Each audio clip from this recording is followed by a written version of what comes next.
Edgar turned back to Dr. Garrison. Thank you again for all your work. Your attention to this matter will not be forgotten. He reached into his coat pocket, withdrawing a small pouch of gold coins. He placed the entire pouch firmly on Dr. Garrison's desk. Is that compensation enough for your time and discretion? Oh, yes, this is more than generous, Duke Collins. Dr. Garrison's eyes widened at the sight of the payment the Duke placed on his desk. I'm glad I could be of service to you. Anything you need, please let me know. He thought for a moment. Perhaps I could testify in court? I'm more than willing to stand by my findings.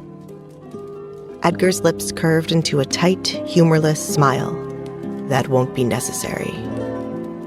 Alfred's chest tightened at Edgar's words. He didn't need to ask what he meant by that. The Duke had no plans of bringing Rose to justice in front of the courts.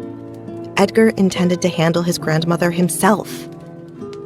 As if reading Alfred's thoughts, Edgar turned to him. I have business to attend to, he said in a clipped voice. Without waiting for Alfred's response, he turned on his heel and stormed out. Edgar, wait! Alfred called, hurrying after him. Edgar ignored him, continuing to march toward the waiting carriage. Edgar! Alfred tried again. Please listen to reason. I know what the doctor said, but there must be an explanation. Edgar froze, his shoulders stiffening. Stop. He slowly turned to face Alfred, eyes blazing with fury. Stop saying there's an explanation. Stop denying what she's done. Stop sticking up for her. His voice was low and dangerous. Though Alfred knew Edgar would never strike him, he took a step back. He swallowed hard, choosing his next words carefully. I only mean that it would be best to slow down and think through the next steps. Being hasty will only cause more problems. The only one causing a problem right now is you. You're wasting your breath. Edgar turned away and got into the carriage. Alfred rushed after Edgar, hopping into the carriage before the Duke could lock him out. He fumbled with a handkerchief as he thought about how to defuse the situation. I'm not excusing what happened, he began, his voice trembling slightly. But we should get more evidence, don't you think? What if there's more to this than we know? We should have more than this to accuse Rose. You want more proof? Edgar's control snapped. He slammed his open palm against the carriage door. How much more do you need, Alfred? He bellowed, his voice bouncing loudly in the small carriage. Do we have to wait until she's standing over Alessandra with a knife at her throat? Will it be enough for you then? Alfred flinched at the words, his fingers ripping the handkerchief to shreds. He opened his mouth to respond, but he had no words. I only... Enough. I know exactly what's going on here. Edgar sat back, his jaw tight with anger. You've been making excuses for my grandmother since this started, and there's only one reason you would go out of your way to defend her, and risk my wrath. Alfred's heart sank as Edgar's lips turned upward into a cold sneer. You like her. You have a crush on Rose, and you've had one for years. His words dripped with disdain. She was always... I felt... Alfred's chest tightened, but he could not deny the truth of Edgar's words. His shoulders dropped in defeat. Yes, I have feelings for her, Edgar. It's true. That's what I thought. Edgar spat. Well, I don't care about your little infatuation, Alfred.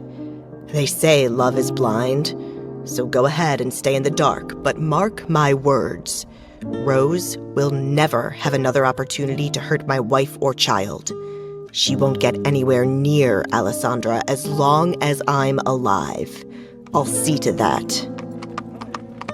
Alfred slumped in his seat, the weight of the truth heavy on his chest, the tension between them suffocating.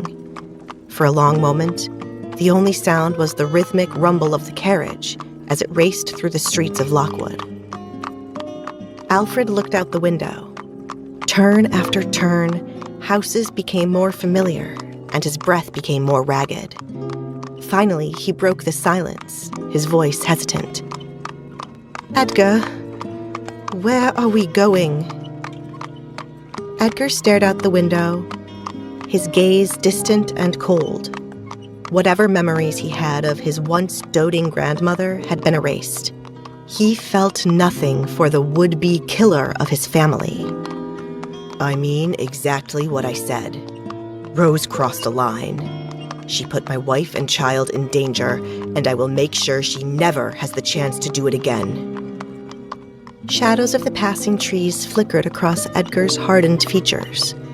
Justice isn't always clean. In fact, it can be downright brutal, messy. But for Alessandra, I'll do whatever I have to do. Alfred swallowed hard, shredding the handkerchief. "But what are you going to do?" His mind raced with fear. He had always known Edgar to be decisive, but this was something darker. "What have we come to? How did it come to this?" Edgar kept his gaze turned to the window, but Alfred could see the reflection of his eyes. They were dark, but full of barely contained rage. For the first time ever, Alfred feared not only for the target of the Duke's rage, but for Edgar's very humanity. "What will I do, Alfred?" Edgar's tone was as sharp as steel. "Well, my dungeon has been a little too empty lately."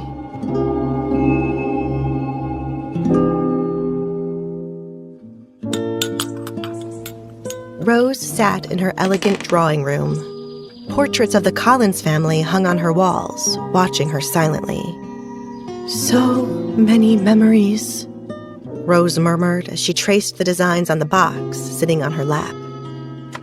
The small, intricately carved wooden box still maintained a beautiful sheen, even after years of handling. She lifted the lid slowly, revealing a collection of mementos from Edgar's childhood. She peered in as she gently moved objects around, looking for one in particular. "Here you are," she whispered, her hands landing on a small wooden toy soldier. She picked it up and held it to the light. Its paint was faded, the edges of its tiny sword worn, but its charm remained intact. Rose turned it over in her hand, trying to remember the name Edgar had for the little soldier. "Knight of Fight. That's who you were at first." She grinned as she remembered Edgar playing with the toy as a child, making clashing sounds as he moved the tiny figure around the carpet in front of the fire. "But then you became the respectable Knight Collins, didn't you?" A wistful smile touched her lips as she remembered the day young Edgar had gifted her the toy. "He will keep you safe, Grandma Rose. He's the Knight Collins, and he'll make sure that nothing bad ever happens to you, so you have to keep him close, okay?" Rose remembered his eager, tiny hands pushing the toy soldier into her hands. She turned it over in her hand, the lines on her face soft with the memory. "Thank you, Edgar, but I won't need Knight Collins. Nothing bad will happen to me, and not to you either while I'm around." "He can protect both of us, Grandma Rose." "Okay, Edgar. He can protect both of us. But remember that I will always be there to protect you first." She remembered his eyes, so full of love. "He used to adore me. There was nothing I wouldn't do for him, and nothing he wouldn't do for me. The two of us were inseparable and unstoppable. We were the perfect family. What happened to us?" But then, another memory surfaced, darker and sharper. Edgar's cold, unforgiving gaze at the king's ball as he ordered the guards to remove her from the ballroom. His harsh words had cut through her like a sword, humiliating her, the matriarch of the Collins dynasty, in front of the kingdom. Her smile vanished. Her hand trembled as she clutched the toy soldier tighter. That's all over now. He's made his choice, and it wasn't our family. It wasn't me. No, I was right to say everything that I said. He's the one who has lost his way. She dropped the soldier back into the box and shoved it under the other mementos. With one last glance at the little soldier's determined face, she slammed the cover of the wooden box closed. Rose set the box aside, her face hardening. Rose flinched, her head snapping toward the sound. She looked at the grandfather clock. "I'm not expecting anyone," she muttered. Rose groaned as the knock came again, louder this time, insistent. She called for her servant. "Answer the door," she commanded, but there was no response. "I said, answer the door." Still nothing. "Just a moment," she called, not bothering to hide her irritation. "Never a moment's rest. I have to do everything myself." Rose smoothed her dress as she walked to the door, her posture stiff with annoyance. "There's no need to knock so hard." Her words died on her lips the moment she opened the door. "Edgar?" His face was a mask of fury, his jaw clenched so tightly that Rose could see the muscles twitch under the strain. His anger frightened her, but she straightened up tall. "Edgar, what are you doing here?" Rose stared in shock as Edgar stepped inside, ignoring her question. She flinched as he reached out to grab her arm. "Edgar, what are you doing? Unhand me!" Rose strained to get out of Edgar's hold, but his hand gripped her arm like a vice. "What's the meaning of this? Let go of me!" "You're coming with me," Edgar growled at her, pulling her forward and out of her house. "Coming with you?" Rose repeated, dumbfounded. "Why on earth? Edgar, stop this right now! Let me go!" Rose struggled, trying to pull her arm free. "What is this about?" Edgar's grip remained firm. "You know exactly what this is about," he said, his voice low and cold. Rose blinked, confused. She racked her brain to think about why Edgar would be at her doorstep, treating her like a criminal. She raised her eyes to him. "Oh, for goodness sake, is this about my appearance at the King's Ball?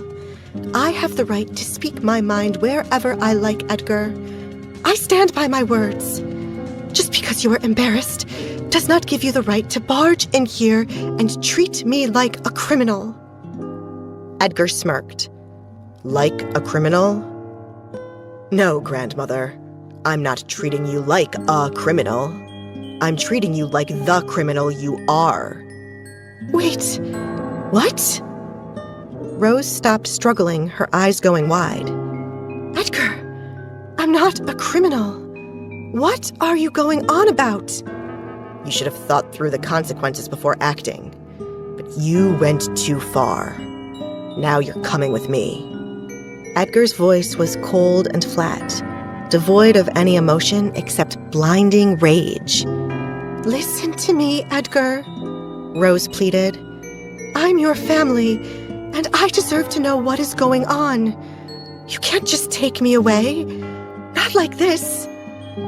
Edgar responded by tightening his grip around her arm. His silence was more terrifying than any words he could have spoken. Panic took hold of Rose, and she pulled against him, but it was no use. He was 10 times stronger than she was. "Edgar, please!" "You're getting in that carriage," he growled. Rose planted her feet, digging her heels into the ground as Edgar dragged her toward the carriage. "I demand you tell me what this is about, Edgar! Edgar!"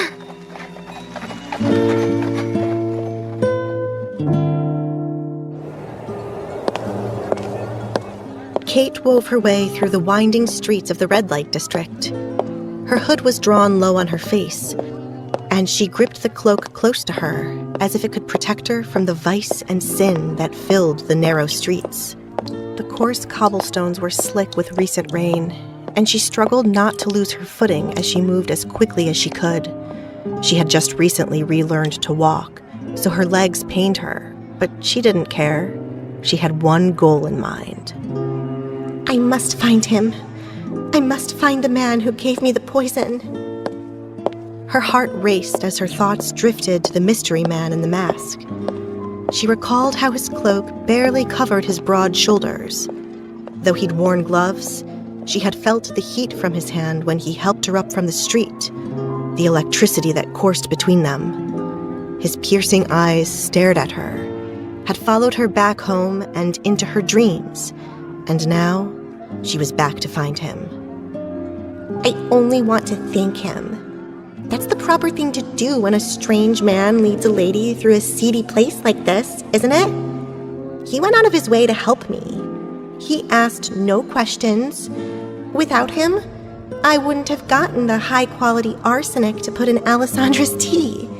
It's only proper that I thank him.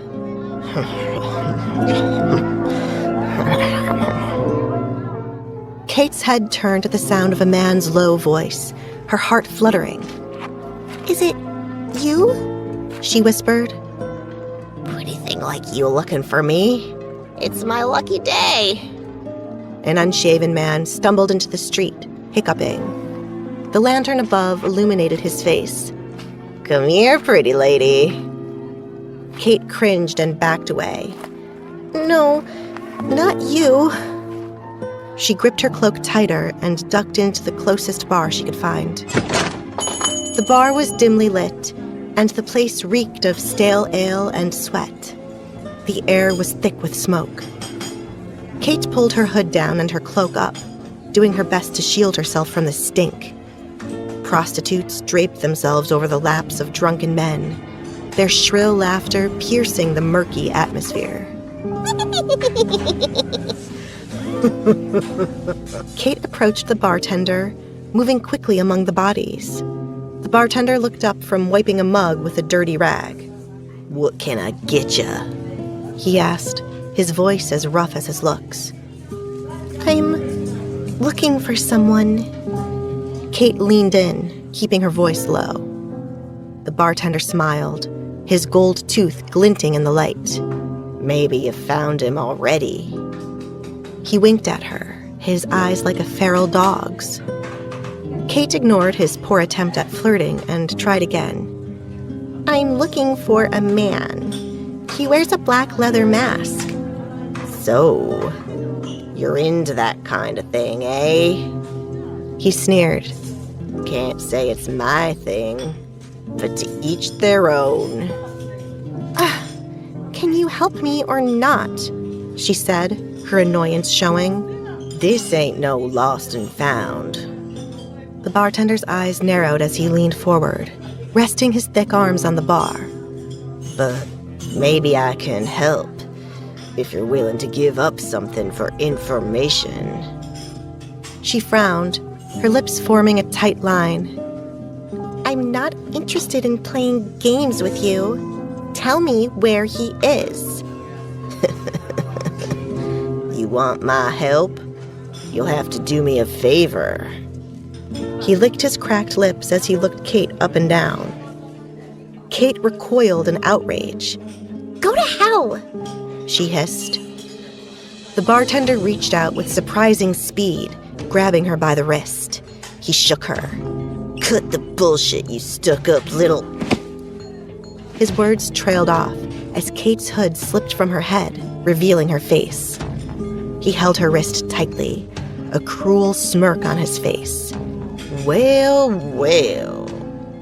Kate struggled to hide her face. Let me go! The bartender's smirk deepened.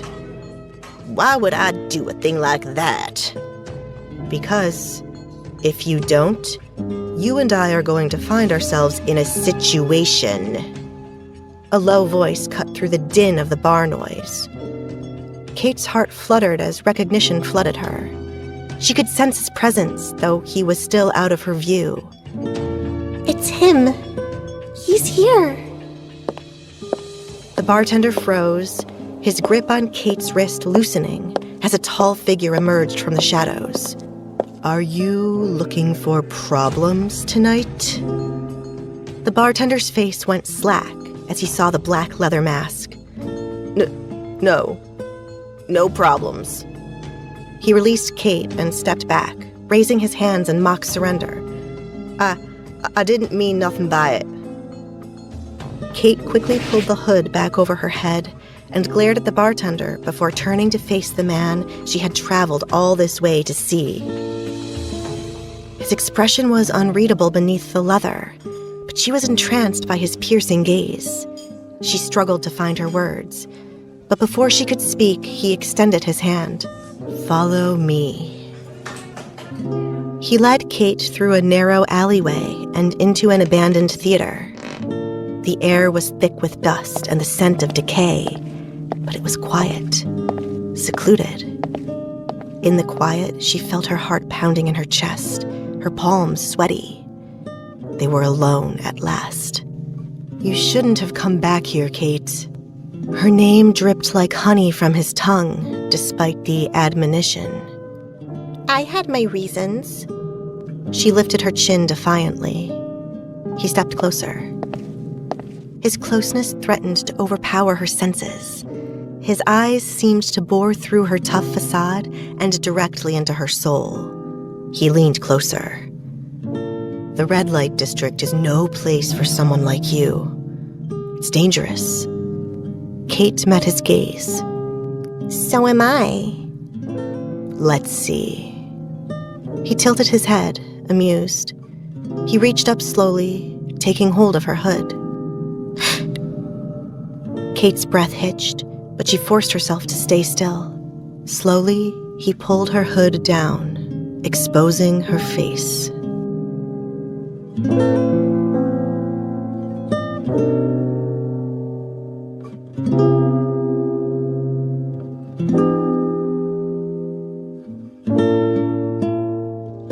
Kate stood rooted in place as he slowly pulled the hood, his gaze never leaving hers.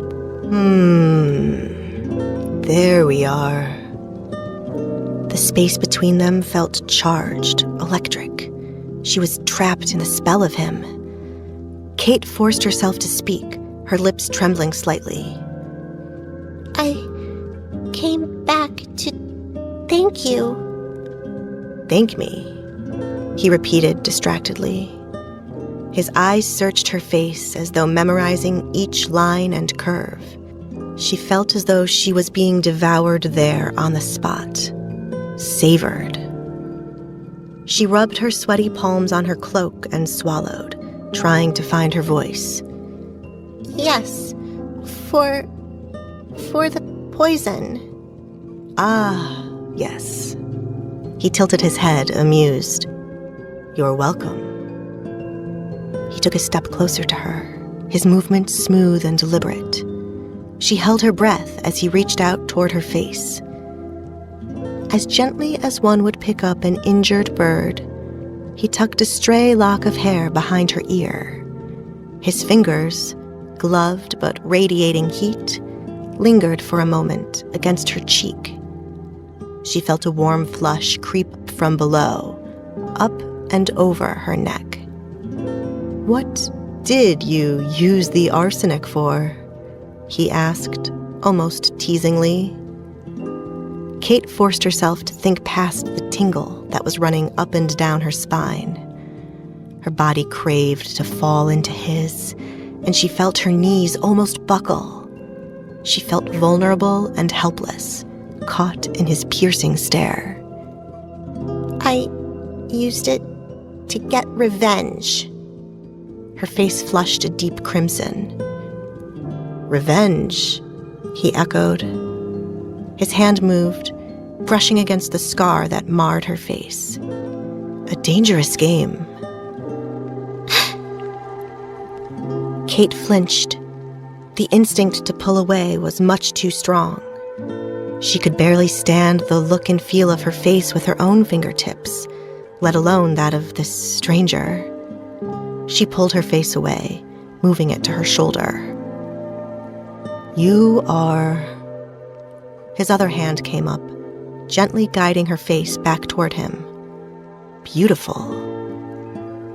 Kate shook her head, but he held her face in his hands, gently stroking the scar. You shouldn't hide from it. This scar, it doesn't define you.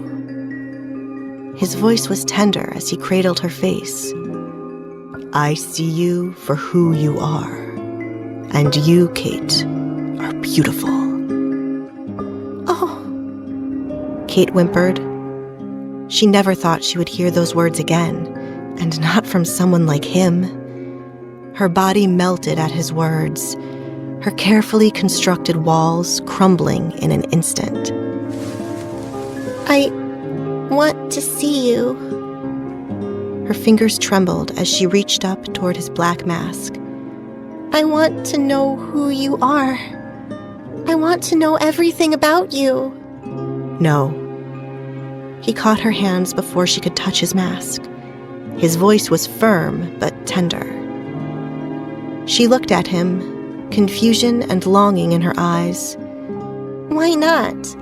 You've seen me. For the first time since they met, he turned his gaze from her. You don't want to know me. Yes, I do. Kate insisted, her voice stronger. He shook his head and held her hands, pulling them down from his face and holding them between them. I'm seeking revenge against the people who wronged me too. Those who destroyed everything I cared about. I don't want you involved in that. I know what that's like. I might be the only person who deeply understands what getting revenge is really like. He squeezed her hands, meeting her eyes again. We're not so different, you and I, he whispered as he leaned down, his lips brushing against hers. His lips were incredibly soft and searching, testing Kate's reaction. She leaned into him, her hands sliding up his chest and across his back, drawing him closer. He wrapped his arms around her waist, pulling her into a tight grip as he deepened the kiss. The electricity ignited between them as they abandoned themselves to the moment. The world around them seemed to fade away, thoughts of poison and revenge a distant memory. He pulled away finally, leaving Kate breathless. Her cheeks flushed and her heart raced. The last thing she wanted to do was stop, not when they had just begun. Listen carefully, Kate.